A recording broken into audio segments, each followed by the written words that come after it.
Good evening बच्चों। Welcome to बीएलजी commerce classes नमक कटरा भरतपुर। तो बच्चों, लास्ट क्लास में हमने इकोनॉमिक्स के बेसिक की बात की थी। आज हम अगला टॉपिक स्टार्ट करते हैं। तो बच्चों, हम बात करते हैं इकोनॉमिक्स में। देखिए, इकोनॉमिक्स में ये कहा जाता है कि हमारे दो टॉपिक ऐसे आते हैं, एक मांग और दूसरा है पूर्ति। मांग और पूर्ति के बारे में ये कहा जाता है कि ये दोनों टॉपिक इस प्रकार के दोनों अलग अलग टॉपिक हैं और एक दूसरे के बिल्कुल अपोजिट हैं, विपरीत हैं। इन दोनों टॉपिकों के बारे में ये कहा जाता है कि अगर ये टॉपिक किसी तोते के लिए रटा दिए जाएं तो वो अर्थशास्त्री कहलाएंगे। इसका मतलब ये हुआ कि ये दोनों टॉपिक हमारे इकोनॉमिक्स में बहुत ही ज़्यादा इम्पोर्टेंट हैं और बच्चों, दोनों टॉपिकों में से एग्ज़ाम में बहुत सारे क्वेश्चन पूछे जाते हैं। तो पहले हम बात करेंगे मांग की, जिसको इंग्लिश में डिमांड कहा जाता है। फिर आगे चल के हम टॉपिक की बात करेंगे पूर्ति, जो कि मांग का बिल्कुल अपोजिट होता है। ठीक है बच्चों, तो चलिए हम स्टार्ट करते हैं। मांग की अवधारणा, कॉन्सेप्ट ऑफ डिमांड। टॉपिक है हमारा मांग की अवधारणा। बहुत आसान टॉपिक है बच्चों। देखिए, सबसे पहले हम इसमें बात करेंगे मांग की परिभाषा की। मांग, जिसे हम इंग्लिश में डिमांड कहते हैं। तो मांग नॉर्मली, पहले हम बेसिकली बात करें कि मांग होती क्या है। तो बच्चों, मांग का मतलब होता है कि जैसे कोई भी एक व्यक्ति है, वो जाता है समोसे की दुकान पर। वहाँ मान के चलो समोसे का मूल्य है 8 रुपये के हिसाब से। अब वो 16 रुपये दे करके 2 समोसे क्रय करता है। तो उसने क्या किया, 2 समोसे की मांग की। यही तो मांग कहलाएगी। लेकिन उसके लिए कुछ चीज़ें होती हैं जिसे हम मांग के आवश्यक तत्व कहते हैं, उनकी भी अभी बात करेंगे। तो ये हमने नॉर्मली बात की थी मांग की। अब इकोनॉमिक्स में मांग वाला टॉपिक है तो ये हमें और डीपली पढ़ना है, ये तो नॉर्मल बात थी। तो देखिए बच्चों, मांग की परिभाषा होगी एक निश्चित समय में एक निश्चित कीमत पर मांगी गई इकाइयों की मात्रा। मांगी गई इकाइयों की मात्रा मांग कहलाती है। ठीक है बच्चों, मांग की परिभाषा में ये 3 चीज़ें शामिल होती हैं। भाई, आप जाकर के दुकान से सामान क्रय कर रहे हो, परचेज कर रहे हो, तो कोई निश्चित समय होगा, उस वस्तु की निश्चित कीमत होगी और आपके द्वारा कुछ इकाइयों की मात्रा मांगी जाएगी, तभी तो वस्तु की मांग कहलाएगी। ठीक है बच्चों, जैसे हमने अभी एग्जाम्पल भी लिया था, समोसे क्रय करने गए तो कोई ना कोई एक निश्चित समय भी तो होगा। 24 घंटे में से कोई एक निश्चित समय होगा, उस समोसे की कोई ना कोई निश्चित कीमत होगी और आपके द्वारा कुछ इकाइयों की मात्रा मांगी जाएगी, तभी वो क्या कहलाएगी, मांग। ठीक है। अच्छा, मांग के लिए मांग तभी होगी जब कुछ ये निम्न बातें उसमें शामिल होंगी। जैसे हम बोलते हैं मांग के आवश्यक तत्व, एलिमेंट ऑफ डिमांड। तो मांग के आवश्यक तत्व कौन कौन से होते हैं? तो मांग के लिए आवश्यक तत्व 3 होते हैं, जिसमें सबसे पहला होता है प्रभावपूर्ण इच्छा। सबसे पहला पॉइंट होगा प्रभावपूर्ण इच्छा। मांग, वस्तु की मांग करने के लिए पहले आपके मन में इच्छा होनी चाहिए। अब जैसे कोई व्यक्ति है, समोसे खाने की इच्छा हुई तो वो इच्छा होगी, और वो इच्छा कैसी होनी चाहिए, प्रभावपूर्ण। ये नहीं चलो ठीक है, मन हुआ कुछ क्रय करने का और बाद में सोच लिया चलो रहने दो, परचेज नहीं कर रहे हैं, क्रय नहीं करेंगे या अभी इसका उपभोग नहीं करते हैं। तो ये इच्छा तो हुई थी लेकिन प्रभावपूर्ण नहीं हुई थी। इच्छा कैसी होनी चाहिए मांग के लिए, प्रभावपूर्ण इच्छा होनी चाहिए। ठीक है बच्चों। और उस वस्तु को क्रय करने के लिए जिसके लिए आपके मन में इच्छा हो रही है, उसके लिए आपके पास क्या होने चाहिए, पैसे होने चाहिए, साधन होने चाहिए। ठीक है। और उन साधनों को खर्च करने के लिए आप क्या होने चाहिए, तैयार होने चाहिए। तत्परता यानी कि तैयार होना। उन साधनों को, ऐसा नहीं कि आपके पास साधन तो हैं लेकिन उन्हें खर्च करने के लिए आप तत्पर नहीं है, तैयार नहीं है। जब तक आप उन साधनों को खर्च करने के लिए तैयार नहीं होंगे तब तक वो वहाँ पर किसी वस्तु की मांग होगी नहीं। ठीक है, तो मांग के आवश्यक तत्व 3 होते हैं। सबसे पहला बच्चों हमने पॉइंट पढ़ा प्रभावपूर्ण इच्छा, दूसरा साधन, और तीसरा साधनों को खर्च करने की तत्परता। ठीक है बच्चों, चलो इसे हम एक एग्जाम्पल लेके समझ लेते हैं। मान के चलो एक स्टूडेंट है जो रेंट पे रहता है, किराए पे रहता है। सुबह 6 बजे उसकी नींद खुलती है, देखता है कि विंडो में से ठंडी ठंडी हवा आ रही है। ठीक है, जैसे ही उसने खिड़की खोली, नहीं वो सो रहा है, पास में खिड़की है, उसमें से ठंडी ठंडी हवा आ रही है। अब उसकी आंखें खुली तो उसने देखा बारिश हो रही है, ठंडी ठंडी हवा आ रही है। अब उसका चाय और पकौड़े खाने पीने का मन होता है, तो उसकी इच्छा हुई चाय और पकौड़ों की इच्छा हुई। अब इसमें 2 कंडीशन निकल के आती है। पहली कंडीशन कि उसका जो चाय और पकौड़े का मन हुआ, उसने वापस चादर खींची और सो गया कि चलो बाद में देखेंगे, अभी सो लेते हैं। तो ये इच्छा तो हुई थी लेकिन प्रभावपूर्ण नहीं हुई। इसके अपोजिट उसने चादर हटाई और उसने कहा कि नहीं अब मुझे तो चाय और पकौड़े ही कंज्यूम करने हैं। तो अब जो उसकी इच्छा है वो कैसी हो गई, प्रभावपूर्ण। ठीक है बच्चों, फिर उसने देखा कि भाई चाय और पकौड़े बनाने के लिए जो भी सामग्री चाहिए वो सामग्री है कि नहीं है। उसने देखा कि वो सामग्री उसके पास नहीं है, तो उसने कहा चलो ऐसा करते हैं, नुक्कड़ पे दुकान खुली हुई है, वहाँ से परचेज करके ले आते हैं। अब उसने जेब में हाथ डाला तो एक जेब से 500 रुपये निकले, दूसरे जेब में हाथ डाला तो 500 रुपये निकले।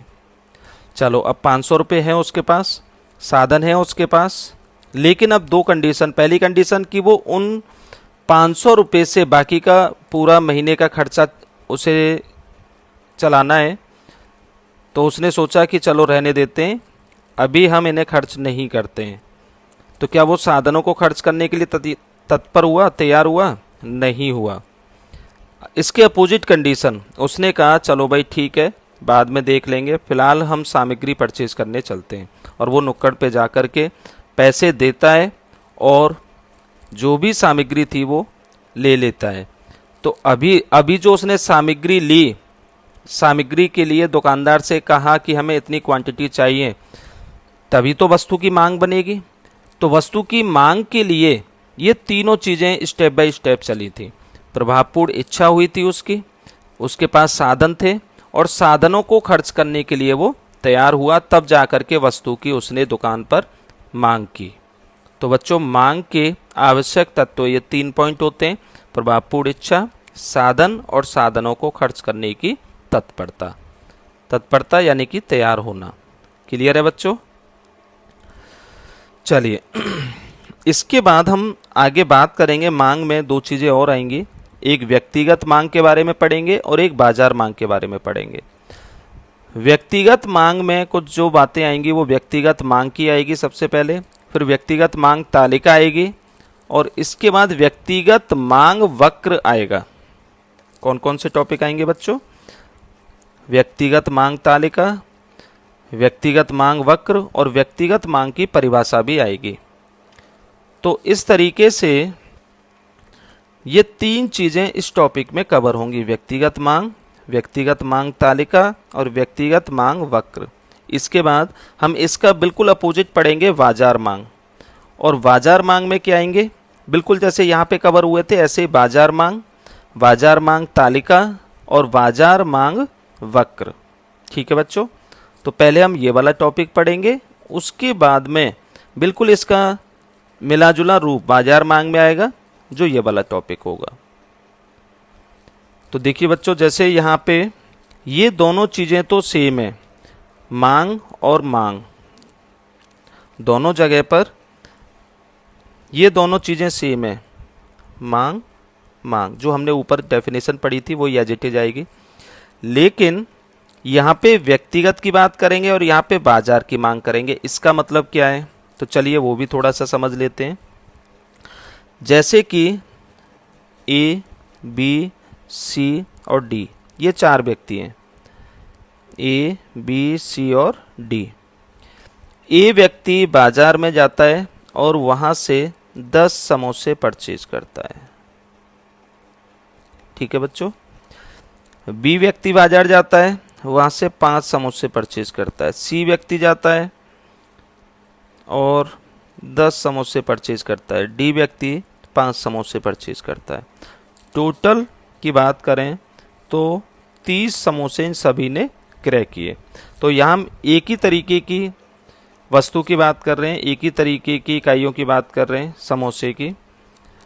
अब यदि हम यहाँ पे बात करें कि बताइए ए ने कितने समोसे क्रय किए, 10 समोसे, तो एक ही, जब हम अकेले एक व्यक्ति की बात करेंगे तो वो कहाँ पे कवर होगा, व्यक्तिगत मांग के अंतर्गत। एक व्यक्ति की मांग की बात कर रहे हैं। अकेले बी की बात करें, बी ने कितने समोसे क्रय किए, 5, किस में कवर होगा, व्यक्तिगत मांग में। समझ में आ रहा है बच्चों, व्यक्तिगत मांग के अंतर्गत। और हम बात करें, बताइए सभी व्यक्तियों ने मिलकर के कितने समोसों की मांग की, तो बताइए कितने समोसों की मांग की, 30 समोसों की। तो अब हम व्यक्तिगत मांग की बात नहीं कर रहे हैं, बाजार के अंतर्गत पूरे दिन में सभी उपभोक्ताओं या क्रेताओं के द्वारा जो वस्तु की मांग की गई वो किस में शामिल होगा, बाजार मांग में। ये बाजार मांग ही तो कहलाएगी। तो ये दोनों टॉपिक इस तरीके से चलेंगे। व्यक्तिगत मांग में एक अकेले क्रेता के द्वारा की जा रही मांग की बात करेंगे, और बाजार मांग के अंतर्गत उस वस्तु से संबंधित बाजार में जितने भी क्रेता हैं उन सभी के द्वारा संयुक्त रूप से जो वस्तु की मांग की गई है उसकी हम बात करेंगे। ठीक है बच्चों। चलिए तो हम इन्हीं दोनों टॉपिकों को नंबर बाय नंबर पढ़ेंगे। देखिए सबसे पहले हमारा टॉपिक आएगा व्यक्तिगत मांग, जिसमें हमने अभी आपको बताया भी था कि व्यक्तिगत मांग के अंतर्गत हमें व्यक्तिगत मांग की परिभाषा, व्यक्तिगत मांग तालिका के बारे में और व्यक्तिगत मांग वक्र के बारे में पढ़ना है। ठीक है बच्चों। तो देखिए सबसे पहले हम बात करें व्यक्तिगत मांग क्या है। अभी हमने स्टार्टिंग में मांग की परिभाषा भी पढ़ी थी। मांग की परिभाषा, बिल्कुल यही परिभाषा हम आगे कंटिन्यू करेंगे, मांग की परिभाषा ही। लेकिन जो आगे मांग के आगे जो शब्द जुड़ रहे हैं, जैसे व्यक्तिगत मांग है, बाजार मांग है, तो उनके संबंध में थोड़ा सा उसमें परिभाषा में और जोड़ दिया जाएगा। जैसे कि यहाँ पे हम व्यक्तिगत मांग की परिभाषा पढ़ रहे हैं, तो देखिए एक निश्चित समय में, बिल्कुल मांग की परिभाषा ही स्टार्ट हो रही है, एक निश्चित समय में निश्चित कीमत पर बाजार में स्थित अकेले या एक क्रेता के द्वारा की जा रही मांग को व्यक्तिगत मांग कहते हैं। तो बच्चों मांग की परिभाषा जो थी उसी में थोड़ा सा चेंज करके, थोड़ा सा क्या चेंज किया, बस ये अकेले या एक क्रेता, ये और मांग की परिभाषा में जोड़ दिया गया है बस। और ये किसकी परिभाषा बन जाती है, व्यक्तिगत मांग की।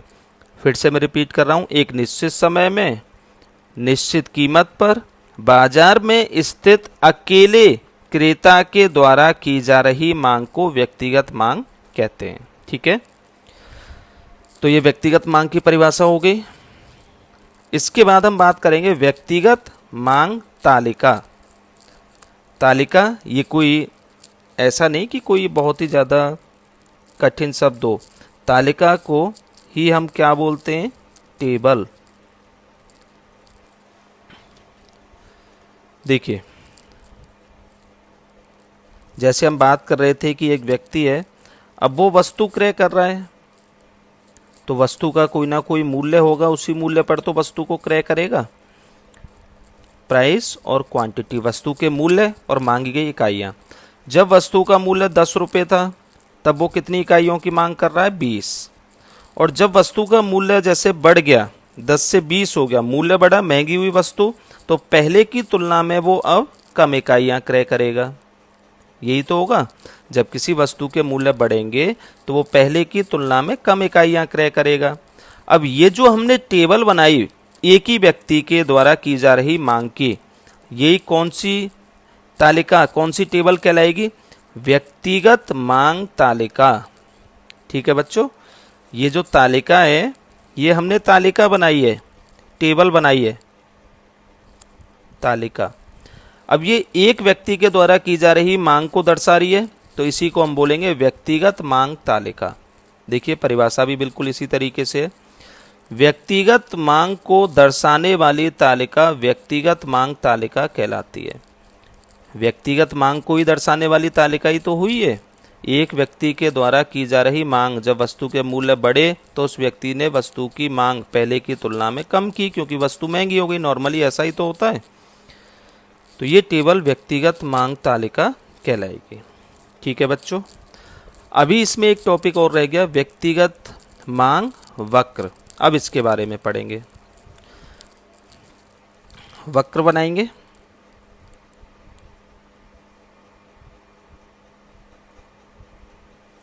ये ओ एक्स एक्सिस हो गया, ये ओ वाई एक्सिस हो गया।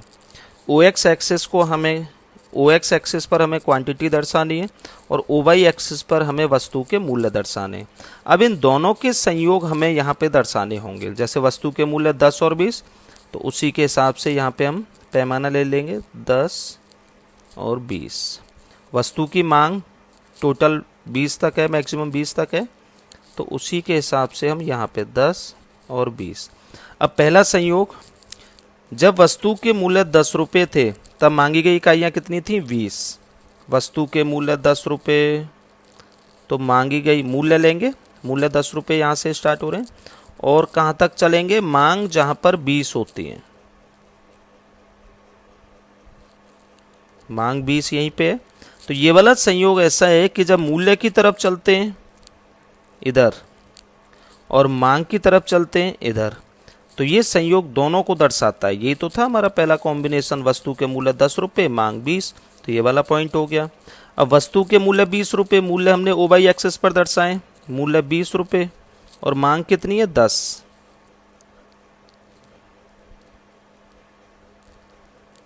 ये वाला पॉइंट हो गया।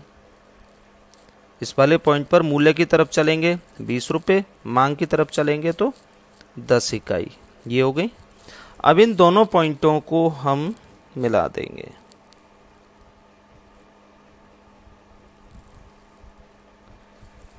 तो कुछ इस तरीके से आपका ये मांग वक्र बनेगा।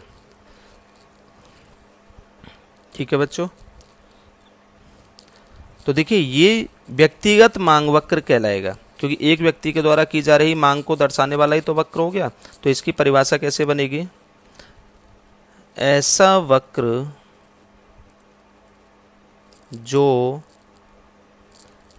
वक्र जो एक व्यक्ति के द्वारा या एक क्रेता के द्वारा की जा रही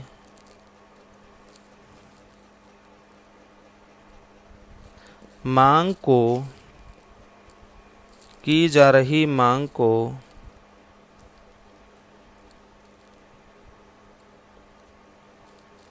दर्शाता है, वह व्यक्तिगत मांग वक्र कहलाता है। ठीक है बच्चों,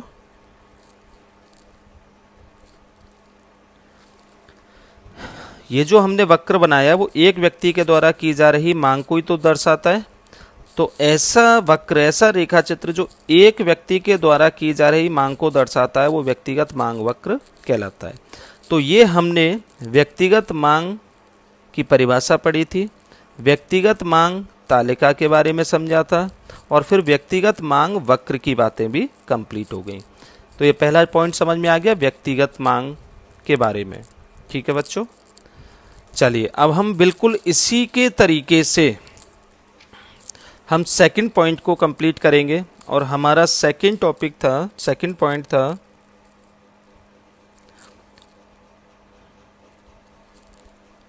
बाजार मांग। बच्चों बहुत ही इम्पोर्टेंट टॉपिक है।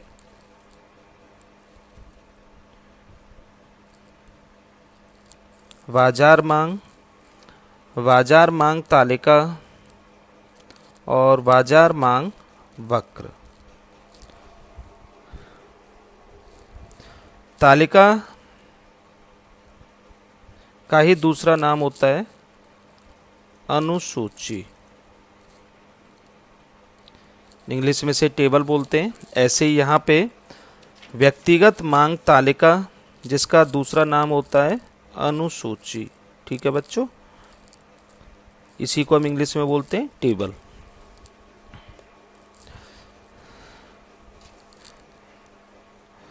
हाँ जी, तो बाजार मांग तालिका, बाजार मांग अनुसूची या बाजार मांग वक्र, इनके बारे में जब हम देखेंगे, देखिए, तो सबसे पहले हम बात करेंगे बाजार मांग की। तो जैसे व्यक्तिगत मांग के परिभाषा हमने पढ़ी थी, लगभग ऐसे ही बाजार मांग की परिभाषा आएगी, बस थोड़ा सा चेंज आएगा। हमने वहाँ पे इसी तरीके से शुरुआत की थी। एक निश्चित समय में एक निश्चित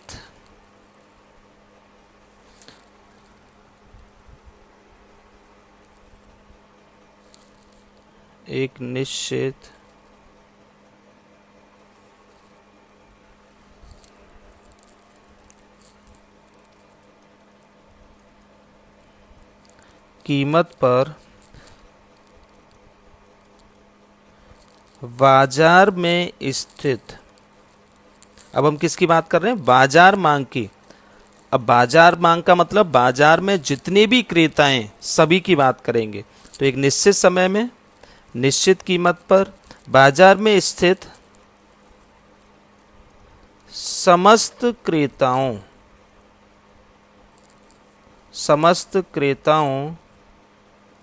के द्वारा की जा रही मांग, बाजार में से समस्त क्रेताओं के द्वारा की जा रही मांग को बाजार मांग कहते हैं। समझ में आया बच्चों? यह ध्यान रखना है, समस्त क्रेताओं की बात कर रहे हैं, बस यही तो थोड़ा सा अंतर आया व्यक्तिगत मांग की परिभाषा में से, कि वहां पे हमने अकेले क्रेता की बात की और यहाँ पे समस्त क्रेताओं की बात की। ठीक है, चलिए इसके बाद व्यक्तिगत मांग तालिका या व्यक्तिगत मांग अनुसूची की बात करेंगे।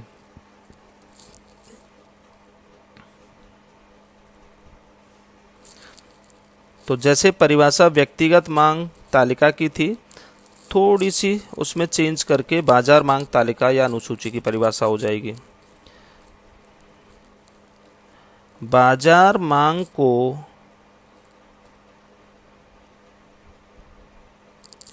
दर्शाने वाली तालिका, या इसी का दूसरा नाम क्या है बच्चों तालिका का?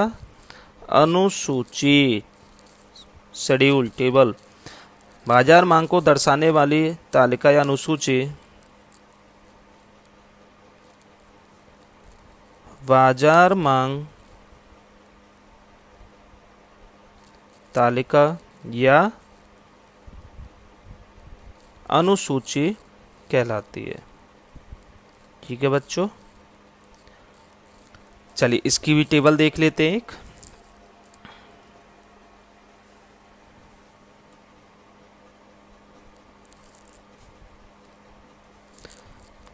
व्यक्तिगत मांग तालिका में हमने बात की थी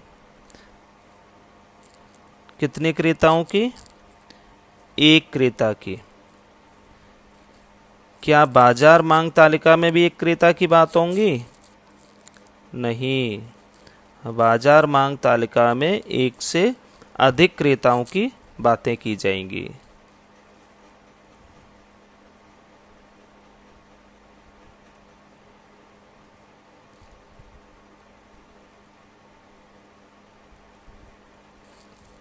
यहाँ पे वस्तु के मूल्य हो गए, प्राइस। यहाँ पे क्रेता की बात कर रहे हैं हम, बायर की। 3 क्रेता ले रहे हैं, ए, बी और सी। और यहाँ पे हम बात कर रहे हैं बाजार मांग की। ठीक है बच्चों, बाजार मांग। अब देखिए, जैसे हम बात करें, किसी वस्तु का मूल्य 10 रुपये था, फिर मूल्य बढ़ गया 20 हो गया, फिर मूल्य बढ़ गया 30 हो गया। मूल्य बढ़ रहे हैं एक क्रेता के द्वारा। अच्छा, मूल्य जब वस्तु के बढ़ते हैं तो वस्तु महंगी हो रही है, इसका मतलब उस वस्तु की जो मांग होगी वो कैसी होगी, कम होगी। पहले वो जब मूल्य 10 रुपये था तब 4 इकाई क्रय कर रहा था ए, अब मूल्य बढ़ गया 20 रुपये हो गया, तो ए बताइए पहले की तुलना में कम इकाई क्रय करेगा। मूल्य और बढ़ गए तो ए पहले की तुलना में कम इकाई क्रय करेगा। ऐसे ही उसी वस्तु के लिए बाजार में एक और क्रेता है बी। जब मूल्य बढ़ रहे हैं तो उसके द्वारा भी वस्तु की इकाई कम क्रय की जाएंगी। मूल्य बढ़ रहे हैं, सी क्रेता है उसी वस्तु का, वो भी उस वस्तु की इकाई पहले की तुलना में कम क्रय करेगा। ठीक है, जैसे सी 26 और इसके बाद मूल्य बढ़ गए 10 से 20, तो सी ने 17 इकाई। ठीक है, मूल्य और बढ़ गए तो सी ने और इकाई कम कर दी। अब हम यहाँ पे बात करते हैं, बताइए बाजार मांग कितनी हुई। तो बाजार मांग का मतलब क्या हुआ, क्रेताओं के द्वारा की जा रही मांग का टोटल कर दिया जाए, योग कर दिया जाए, वही तो बाजार मांग कहलाएगी। चलिए देखते हैं। जब मूल्य 10 रुपये था तो ए ने 4 इकाई, बी ने 20 इकाई, सी ने 26 इकाई। बताइए पूरे बाजार में वस्तु की मांग कितनी हुई, 50 इकाई। जब मूल्य 20 रुपये था, ए ने 3 इकाई, बी ने 10 इकाई और सी ने 17 इकाई, तो बाजार मांग कितनी हुई, 30। मूल्य जब 30 रुपये हुआ तो ए ने 2 इकाई, बी ने 5 इकाई और सी ने 3 इकाई, तो बाजार मांग कितनी हुई, 10। ठीक है बच्चों, तो अब हम यहाँ पे बात कर रहे हैं बाजार मांग की। तो बाजार मांग की जब बात कर रहे हैं तो डायग्राम जब बनाया जाएगा तो वस्तु के मूल्य और मांग यही तो दर्शाते हैं डायग्राम में, और वस्तु के मूल्य, और चूंकि अब बाजार मांग वाला टॉपिक है तो बाजार मांग ही तो दर्शाएंगे। हाँ, बाजार मांग ज्ञात करने के लिए हमने ये अलग अलग जो क्रेता थे वो लिखे थे, क्योंकि इन क्रेताओं के द्वारा की जा रही मांग का टोटल करके ही तो बाजार मांग ज्ञात करेंगे। ठीक है, तो चलिए अब इसका भी डायग्राम कंप्लीट कर लेते हैं।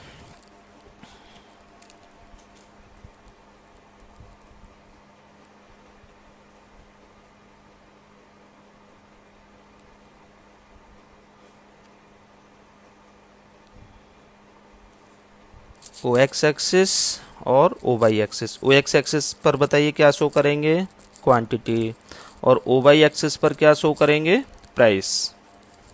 मूल्य 10, 20, 30, चलो 5-5 का अंतर ले लें।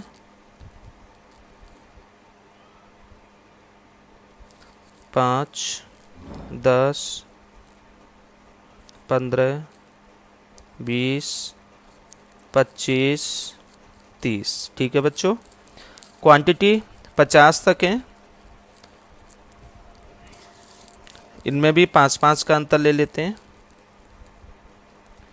5, 10, 15,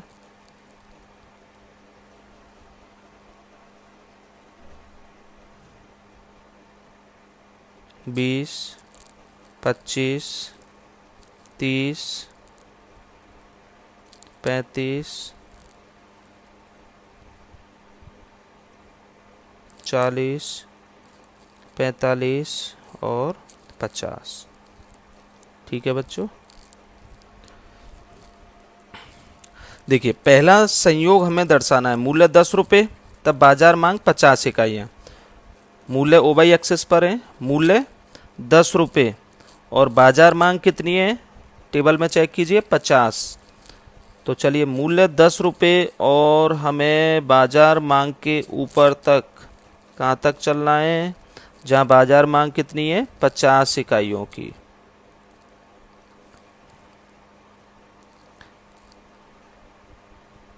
ये वाला पॉइंट हो गया। ये वाला संयोग ऐसा है, मूल्य की तरफ चलते हैं, मूल्य 10 रुपये, ये वाला संयोग है ना, मूल्य 10 और बाजार मांग कितनी, 50।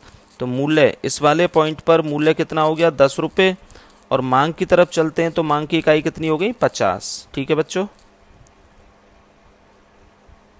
इसके बाद मूल्य 20 रुपये, बाजार मांग 30 इकाइयाँ। मूल्य 20 रुपये और बाजार मांग कहाँ तक चलना है, मूल्य 20 और बाजार मांग कितना है, 30। बाजार मांग 30, लगभग यहाँ तक आएगा पॉइंट।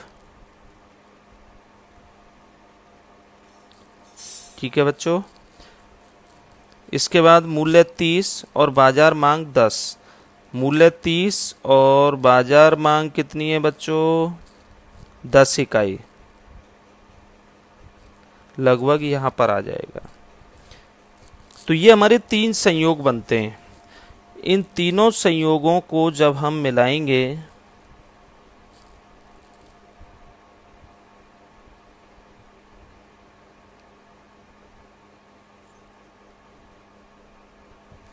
तो लगभग इस तरीके से एक वक्र बनेगा, जिसको हम क्या बोलेंगे, बाजार मांग वक्र। ठीक है बच्चों। तो देखिए, हमने बाजार मांग की परिभाषा भी पढ़ ली, बाजार मांग तालिका के बारे में भी पढ़ लिया, और बाजार मांग वक्र के बारे में भी पढ़ लिया। अच्छा, बाजार मांग वक्र बन गया है, इसकी परिभाषा भी नोट कर दें बाजार मांग वक्र की, बहुत आसान है। चलिए, ऐसा वक्र जो बाजार में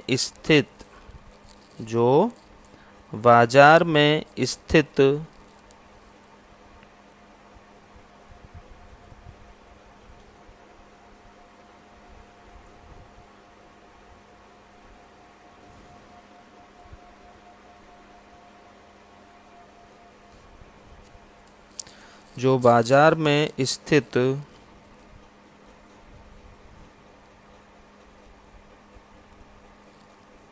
समस्त क्रेताओं के द्वारा की जा रही मांग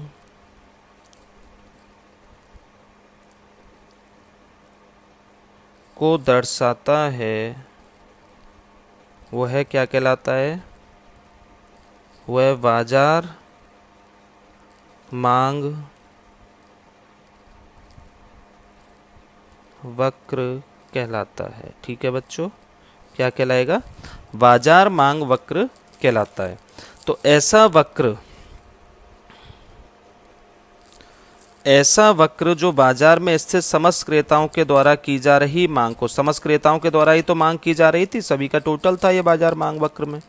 तो ऐसा वक्र जो बाजार में स्थित समस्त क्रेताओं के द्वारा की जा रही मांग को दर्शाता है, वो बाजार मांग वक्र कहलाता है। ठीक है बच्चों।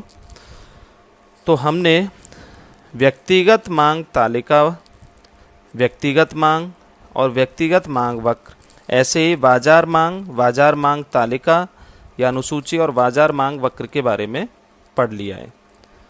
तो बच्चों, आज के लिए इतना ही। बाकी नेक्स्ट वीडियो में मांग का अगला टॉपिक जो होगा वहाँ से हम स्टार्ट करेंगे। ठीक है बच्चों। अगर इस टॉपिक में कोई भी आपको प्रॉब्लम आती है तो नीचे कमेंट्स बॉक्स में आप लिख दीजिएगा। अगली नेक्स्ट वीडियो जो हमारी होगी उसमें हम पहले आपकी क्वेरी सॉल्व करेंगे। ठीक है बच्चों। चलिए, ये सभी आपको याद करना है अच्छे से, विशेष ध्यान देना हर एक टॉपिक पर, हर एक टॉपिक आपके लिए इम्पोर्टेंट होगा। चलिए बच्चों, आज के लिए इतना ही, फिर कल कंटिन्यू करेंगे।